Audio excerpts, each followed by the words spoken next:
I just love the sound of those crickets.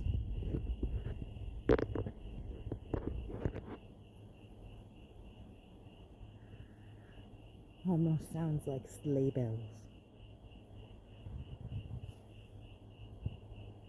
I had to turn on the patio lights so I could see to finish what I was doing. I came home this afternoon and the 6-foot dahlia was laying in the strawberry patch. So I had to get that taken care of and fix up the branches, clean up some phlox, pick some strawberries, pick some rhubarb, pick some blueberries because, dun dun dun, answer to prayer, yes, we're gonna get some rain. So there's a storm warning out right now for rain coming in the wee hours of the morning. So I thought I better get cleaning up all the strawberries so they don't go bad, all the dead flowers so they don't turn to mold, and hopefully the plants that are standing will not fall over. Although I don't know, it is possible. Yeah, so it's so pretty, especially with all the leaves. You can barely see some of the lights.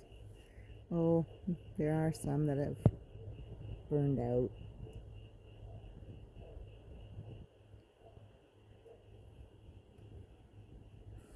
Speaking of burnout, who's this guy?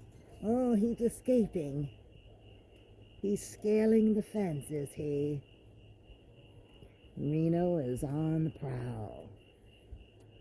Found a dead bat on the yard, the front yard the other day. I wonder if you were the bat hunter, Beanero. Oh, and actually I'm just going to turn on the flash if my phone will allow me. Oh no, my battery is too low. Okay, well, we'll just borrow these little fairy lights. Look at this gorgeous red rose bush. It has 18 blooms on it. This is the Dancing in the Dark. That's the name of the rose bush. And I think it's ironic that we are looking at it in the dark. Dancing in the dark. Do, do, do, do. Hey, baby. Okay, well, my phone's about to die, and this is just a quick, short video. Time to say goodnight. Thanks for stopping at Backyard Care.